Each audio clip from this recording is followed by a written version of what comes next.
നമസ്കാരം. പട്ടിണി കൊണ്ട് വിളറിയ മുഖങ്ങളും വെടിമരുന്നിന്റെ ഗന്ധം വമിക്കുന്ന ആകാശവും ഇതാണ് ഇന്നത്തെ ഉത്തര കൊറിയയുടെ നേർചിത്രം. ഒരു വശത്ത് ദാരിദ്ര്യം പുകയുന്ന അടുക്കളകൾ, മറുവശത്ത് ലോകരാജ്യങ്ങളെ വിറപ്പിക്കുന്ന കിം ജോങ് ഉന്നിന്റെ ആയുധപ്പുരകൾ. അതേസമയം ഉത്തര കൊറിയയുടെ രാഷ്ട്രീയ ചരിത്രത്തിലെ നിർണായകമായ ഒരു വഴിത്തിരിവിലൂടെയാണ് 2026 കടന്നുപോകുന്നത്. കിം ജോങ് ഉന്നിന്റെ നേതൃത്വത്തിൽ രാജ്യം അതിന്റെ പുതിയൊരു ഘട്ടത്തിലേക്ക് പ്രവേശിക്കുമ്പോൾ വർക്കേഴ്സ് പാർട്ടിയുടെ 9ാം കോൺഗ്രസ് ആഗോള ശ്രദ്ധാകേന്ദ്രമാവുകയാണ്. വരാനിരിക്കുന്ന 5 വർഷത്തേക്കുള്ള സൈനികവും സാമ്പത്തികവുമായ നയരൂപീകരണം നടക്കുന്നു എന്നത് മാത്രമല്ല, മേഖലയിലെ ശക്തി സന്തുലനത്തെ ഇത് എങ്ങനെ ബാധിക്കുമെന്നതും ലോകരാഷ്ട്രങ്ങളെ ആശങ്കയിലാഴ്ത്തുന്നു. നമുക്ക് കാര്യങ്ങൾ ഒന്നുകൂടി വിശദമായി നോക്കാം. കഴിഞ്ഞ കുറച്ചു കാലങ്ങളായി ഉത്തര കൊറിയ തങ്ങളുടെ പ്രതിരോധ മേഖലയിൽ കൈവരിച്ച മുന്നേറ്റങ്ങൾ വിസ്മയിപ്പിക്കുന്നതാണ്. മിസൈൽ സാങ്കേതിക വിദ്യയിലും ആണവശേഷിയിലും അവർ നടത്തുന്ന പരീക്ഷണങ്ങൾ വെറും സൈനിക പ്രകടനം എന്നതിലുപരി വൻ ശക്തികളുമായുള്ള വിലപേശൽ ശേഷി വർദ്ധിപ്പിക്കുക എന്ന ലക്ഷ്യം കൂടിയുള്ളതാണ്. കിം ജോങ് ഉന്നിന്റെ ഭരണത്തിന്റെ 15ാം വർഷത്തിൽ നടക്കുന്ന ഈ സമ്മേളനം സ്വയം പര്യാപ്തമായ ഒരു കോട്ട എന്ന പ്രതിച്ഛായ കെട്ടിപ്പടുക്കാനുള്ള പാർട്ടിയുടെ ശ്രമങ്ങളെ അടിവരയിടുന്നു. സാമ്പത്തികമായി രാജ്യം നേരിടുന്ന വെല്ലുവിളികൾ ഈ സമ്മേളനത്തിന്റെ മുഖ്യ ചർച്ചാ വിഷയമായിരിക്കും. അന്താരാഷ്ട്ര ഉപരോധങ്ങളും ആഗോള സാമ്പത്തിക പ്രതിസന്ധികളും നിലനിൽക്കെ ആഭ്യന്തര ഉൽപാദനം വർദ്ധിപ്പിക്കുക എന്നതിലൂന്നിയുള്ള പുതിയ പദ്ധതികൾ പാർട്ടി കോൺഗ്രസ് പ്രഖ്യാപിക്കാനാണ് സാധ്യത. ചൈനയുമായുള്ള വ്യാപാര ബന്ധങ്ങൾ ശക്തിപ്പെടുത്തുന്നതിനൊപ്പം തന്നെ വിദേശ സഹായങ്ങളെ ആശ്രയിക്കാതെ നിലനിൽക്കാനുള്ള ജൂച്ചെ എന്ന ആത്മനിർഭരതയുടെ രാഷ്ട്രീയ ദർശനം കിം ജോങ് ഉൻ വീണ്ടും ഉയർത്തിക്കാട്ടുന്നു. ദക്ഷിണ കൊറിയയുമായും അമേരിക്കയുമായുള്ള ബന്ധം കൂടുതൽ വഷളായിക്കൊണ്ടിരിക്കുന്ന സാഹചര്യത്തിൽ 9ാമത് കോൺഗ്രസിലെ പ്രഖ്യാപനങ്ങൾ കിഴക്കൻ ഏഷ്യയുടെ സമാധാനത്തിന് വലിയ വെല്ലുവിളികൾ ഉയർത്തിയേക്കാം. പുതിയ ആയുധ ശേഖരങ്ങൾ വെളിപ്പെടുത്തുന്നതും ദീർഘദൂര മിസൈലുകളുടെ വികസനത്തെക്കുറിച്ചുള്ള പ്രഖ്യാപനങ്ങളും ഈ സമ്മേളനത്തിൽ നിന്ന് പ്രതീക്ഷിക്കപ്പെടുന്നുണ്ട്. ഇത് ആഗോള രാഷ്ട്രീയ ഭൂപടത്തിൽ ഒരു വലിയ പ്രകമ്പനത്തിന് തന്നെ കാരണമായേക്കാം. ഉത്തര കൊറിയൻ ജനതയെ സംബന്ധിച്ചിടത്തോളം ഈ സമ്മേളനം അവരുടെ ഭാവി നിർണ്ണയിക്കുന്ന ഒന്നാണ്. പാർട്ടി നേതൃത്വത്തിന്റെ തീരുമാനങ്ങൾ ജനജീവിതത്തെ നേരിട്ട് ബാധിക്കുന്നതിനാൽ തന്നെ വലിയ ആവേശത്തോടെയും ഒപ്പം അനിശ്ചിതത്വത്തോടെയുമാണ് ലോകം ഈ ഫെബ്രുവരി മാസത്തെ ഉറ്റുനോക്കുന്നത്. കിം ജോങ് ഉന്നിന്റെ അപ്രമാദിത്വം ഉറപ്പിക്കുന്നതിനൊപ്പം തന്നെ വരാനിരിക്കുന്ന 5 വർഷത്തെ സൈനിക സാമ്പത്തിക വിധി നിർണ്ണയിക്കുന്ന ഈ സമ്മേളനം ചരിത്രത്തിലെ ഒരു സുപ്രധാന ഏടായി രേഖപ്പെടുത്തപ്പെടും. ഉത്തര കൊറിയ എന്ന ചെറിയ രാഷ്ട്രം ലോകത്തിലെ ഏറ്റവും വലിയ ശക്തികളോട് കൊമ്പുകോർക്കാൻ തയ്യാറെടുക്കുന്നത് കേവലം ഒരു യുദ്ധക്കൊതിയായി കാണാൻ കഴിയില്ല. കിം ജോങ് ഉന്നിന്റെ നേതൃത്വത്തിൽ രാജ്യം ആയുധപ്പുരകൾ നിറയ്ക്കുന്നത് കൃത്യമായ രാഷ്ട്രീയ ലക്ഷ്യങ്ങളോടും തന്ത്രപരമായ കണക്കുകൂട്ടലുകളോടും കൂടിയാണ്.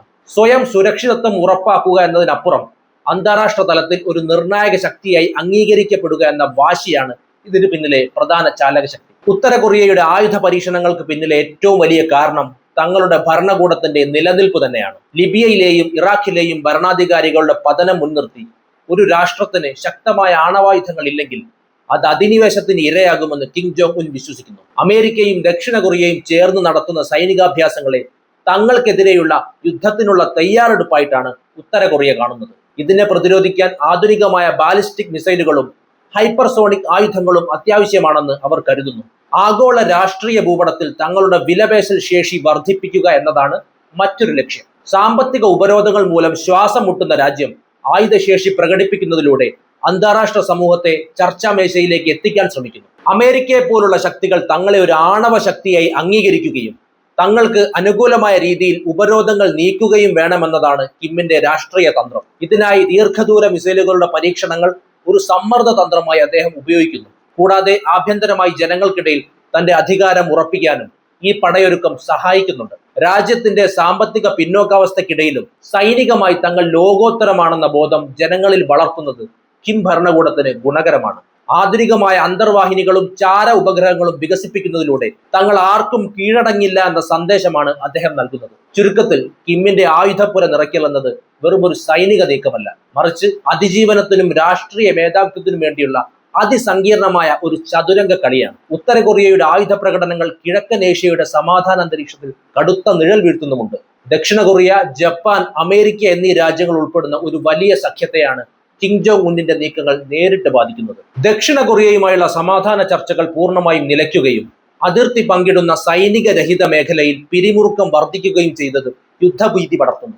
ജപ്പാന് മുകളിലൂടെയുള്ള മിസൈൽ പരീക്ഷണങ്ങൾ ആ രാജ്യത്തെ തങ്ങളുടെ പ്രതിരോധ ബജറ്റ് കുത്തനെ കൂട്ടാൻ പ്രേരിപ്പിച്ചു എന്നത് മേഖലയിലെ ആയുധ മത്സരത്തിന് വേഗത കൂട്ടിയിരിക്കുകയാണ്. ഈ സാഹചര്യം ഒരു സെക്യൂരിറ്റി ഡിലമ സൃഷ്ടിക്കുന്നുണ്ട്.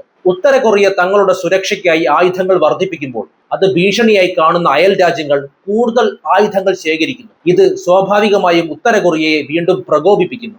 അമേരിക്ക ഈ മേഖലയിൽ തങ്ങളുടെ സ്വാധീനം ശക്തമാക്കുന്നതും ദക്ഷിണ കൊറിയയിൽ മിസൈൽ വിരുദ്ധ സംവിധാനങ്ങൾ ഏർപ്പെടുത്തുന്നതും ചൈനയെയും റഷ്യയെയും ചൊടിപ്പിക്കുന്നുണ്ട്. ഫലത്തിൽ ഒരു പ്രാദേശിക തർക്കം വൻ ശക്തികൾ തമ്മിലുള്ള ശീതയുദ്ധമായി മാറാനുള്ള സാധ്യത ഇവിടെ തെളിയുന്നുണ്ട്. ഏഷ്യ പസഫിക് മേഖലയിലെ വ്യാപാര പാതകളെയും ഈ അസ്ഥിരത ബാധിക്കുന്നുണ്ട്.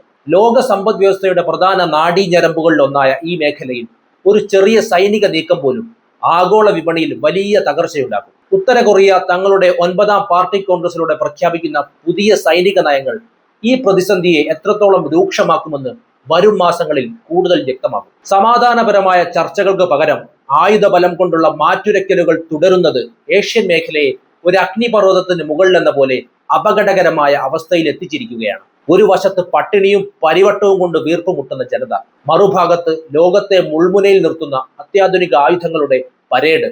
ഇതാണ് സമകാലിക ഉത്തര കൊറിയയുടെ ഏറ്റവും വലിയ വൈരുദ്ധ്യം. കിം ജോങ് ഉന്നിന്റെ ഭരണത്തിന് കീഴിൽ രാജ്യം അതിന്റെ സൈനിക ശക്തിയിൽ പുതിയ കൊടുമുടികൾ കീഴടക്കുമ്പോഴും സാധാരണ ജനങ്ങളുടെ ജീവിതം കടുത്ത ദാരിദ്ര്യത്തിലേക്കും ദുരിതത്തിലേക്കും കൂപ്പുകുത്തുകയാണ്.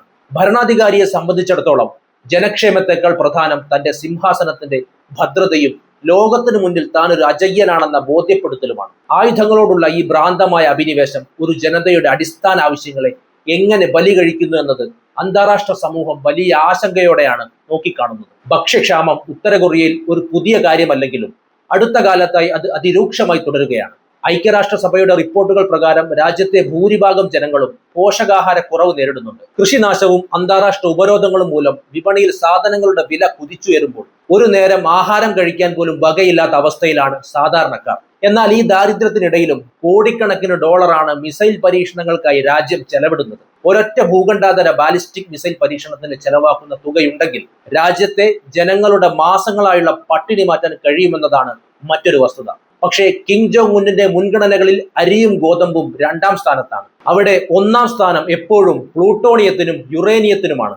ഉത്തര കൊറിയയിലെ ജനജീവിതം പൂർണ്ണമായും ഭരണകൂടത്തിന്റെ നിയന്ത്രണത്തിലാണ്. പുറം ലോകവുമായി യാതൊരു ബന്ധവുമില്ലാതെ ഇന്റർനെറ്റോ വിദേശ മാധ്യമങ്ങളോ ഇല്ലാത്ത ഒരു ലോകത്താണ് അവർ കഴിയുന്നത്. ഭരണാധികാരിയെ ദൈവതുല്യം ആരാധിക്കാൻ നിർബന്ധിതരാകുന്ന ജനതയ്ക്ക് മുന്നിൽ രാജ്യം നേരിടുന്ന എല്ലാ സാമ്പത്തിക പ്രതിസന്ധികൾക്കും കാരണം വിദേശ ശക്തികളാണെന്ന കള്ളപ്രചരണമാണ് പാർട്ടി നടത്തുന്നത്. ആയുധങ്ങൾ വികസിപ്പിക്കുന്നത് ശത്രുക്കളിൽ നിന്ന് ജനങ്ങളെ സംരക്ഷിക്കാനാണെന്ന് അവർ വിശ്വസിക്കപ്പെടുന്നു. യഥാർത്ഥത്തിൽ ഈ ആയുധങ്ങൾ ജനങ്ങളെ സംരക്ഷിക്കാനല്ല, മറിച്ച് കിം കുടുംബത്തിന്റെ അധികാരം സംരക്ഷിക്കാനുള്ള കവചങ്ങൾ മാത്രമാണ്.